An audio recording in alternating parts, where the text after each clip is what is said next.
In this video, we're going to be showing techniques for both starting and finishing our fly. For this, obviously, we're going to be talking about how we start by putting on our thread and how we finish by using a technique called a whip finish to put on a nice clean knot so that we can cut our thread without everything coming unraveled. As you might expect, in this video we're going to need some thread. I have some nice bright colored thread. Obviously we have a hook. This is a size 4 for reference. And we're going to be using a whip finisher. This particular whip finisher is more of a classic design. It's nice. It has kind of a back end that we can use like a bodkin if you don't have one, to put on like head cement. And I've used this to tie everything from size 22 up to size 6/0. So it works for every fly that I tie. But there are many different styles of whip finishers, so you can experiment. If you find one works better than another for you, then use that one. And finally, as might be expected, I'm going to be using a pair of scissors to cut our thread when we start and finish. I don't like to break my thread off. I always prefer to cut it, no matter the strength of thread I'm using. But this is 210, so I definitely want to make sure I use a pair of scissors to cut it. So to start this, it's going to be a relatively simple technique once you learn it. But I've seen a lot of people when they start, they just start laying down thread and they don't do it in a way where it creates a friction knot, so the thread slips right off. And that can be very frustrating. So I've had people ask me, hey, can you show me how you put thread on? And then more importantly, how do you put thread on in a way so that you get really nice wraps that are very even all the way down the hook shank? So the way you do this is just pretty simple. First thing we're going to do is make sure we've got good thread control on our bobbin. So yeah, I'm using a little bit of a different bobbin. I like this because I can control my thread tension. But even if I had the normal classic pattern or this pattern, when I hold it, I will always have my fingers, my hand, on the bobbin itself. So I don't rely on just the pressure I can put on here. I rely on my pressure by my hand. That allows me to control the thread as it comes off. That's really important. The most important technique that I've learned for tying flies is controlling the tension of my thread. And one of the ways you can learn that is just get a hook, put it on the vise, practice putting on thread, practice finishing, and do it again without having to worry about tying in material, because this is going to enable you to really get proficient with laying on your thread without thinking about it. Because I see too many people when they start not having enough tension and they end up in a situation where they have way too much thread and they're trying to go around. You're fighting against yourself at that point. Okay, so we've covered the most important part, right, is maintaining our thread tension. So let's get into the actual techniques themselves. You'll notice in my left hand I'm kind of grabbing my thread. That's just so I can hold on to it nice and tight.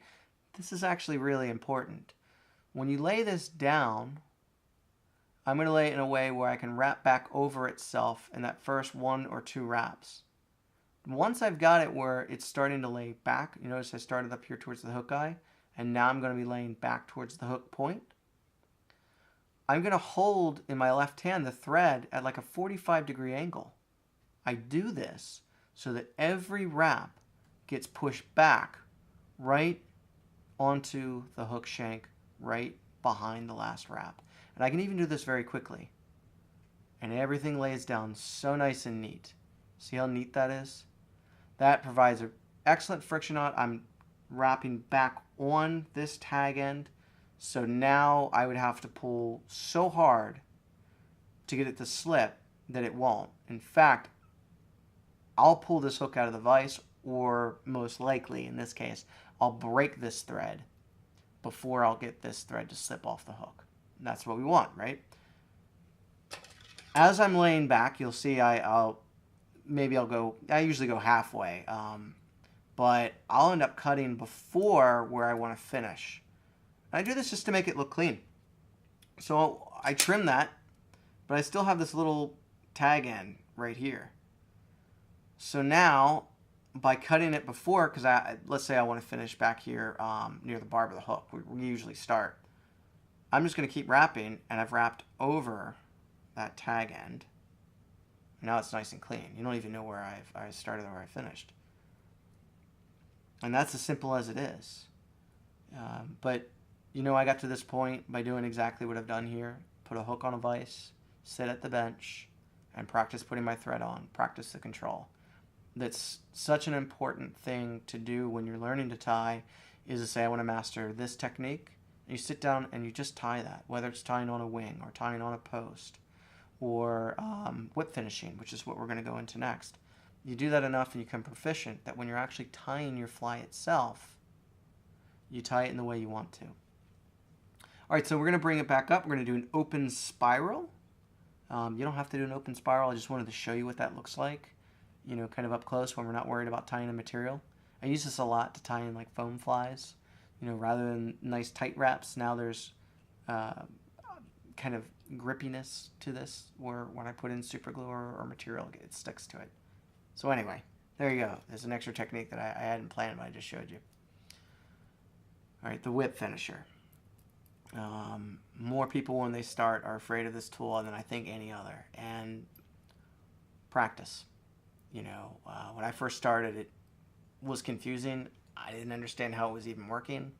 But I practiced enough that now I understand, and I'm very comfortable with it. Like I said, I've used a whip finisher on size 22 up to size 6/0. For me, this is how I finish my flies. And to do this, we're going to do it in just a couple of steps. First step is, you've noticed, usually I have my thread in my right hand. When I'm ready to whip finish, I just transfer it to my left hand. It allows me to grab my whip finisher with my right hand. You notice where I grab it. This back part here spins. This first part, I want to have full control over this tool so it doesn't spin. So I'm going to grab it right here with my right hand. Now I can place this down with tension and it won't spin. So if I grab it back here, see it's all wobbly, and I try to put it on, it's just going to spin off. So I don't want that. I want to grab it right here. I know, it seems simple, but these little things really help make this tool a tool and not a nightmare. All right, so now I've got my thread straight back towards me. Give myself a little bit of working room, not a ton.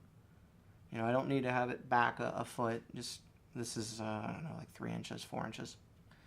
And I bring my whip finisher straight down.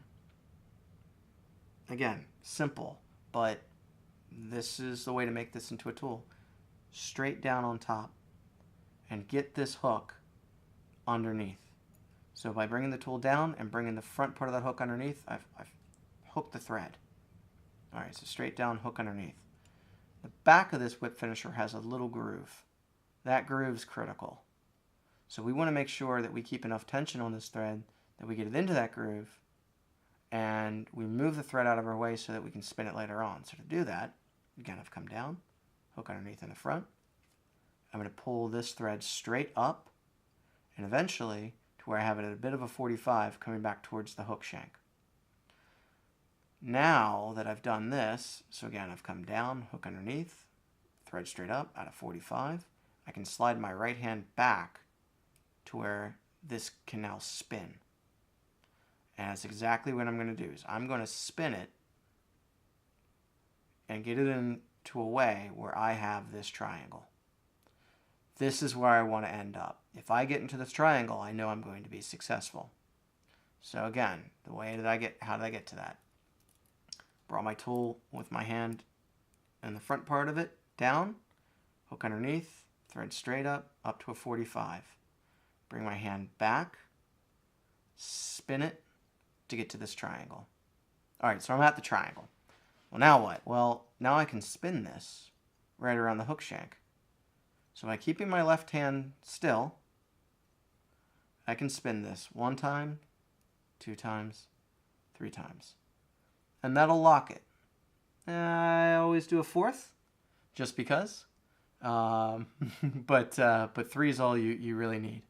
So once I have it on there, the 3 wraps or 4 wraps, then I can take the tool and I'm going to grab it back where I started. Remember? So I'm no longer going to keep it in the spinning position. I'm going to grab it up here to control the head of this tool so it can't spin anymore. That allows me to move this tool. See how I can move it back and forth? It allows me to move it so that the part with the groove is right next to the hook shank, right where we've been tying in. And then I can pop it out. So I had it in and I popped it out. It's very, very important to do this side of the tool first. Now that it's popped out, I'm going to take my left hand. Remember, I'm holding my bobbin. And I'm going to pull this tool into the hook shank with the hook end of the tool now right against the fly. So now I can pop it out and then just pull this knot a little bit tight, and that is secure. So when I cut this off, that knot stays and this thread stays put, and my fly is not going to come apart on me. I'm going to show you how to do this again, a little bit faster this time. So grabbing my tool up here, straight down, hook underneath, thread straight up into the groove at a 45, hand back around the handle so I can spin the tool, bring it into my triangle, put it on 1, 2, 3 times, and again I still like a 4th. Bring my tool where the hook point goes towards me so I can get that back end with the groove out with my left hand, holding my bobbin, pull the hook into the hook, so the hook of the whip finisher into the hook shank of the hook, pop it out, pull it tight. So this time, without saying anything, just so you can see how fast you can do this.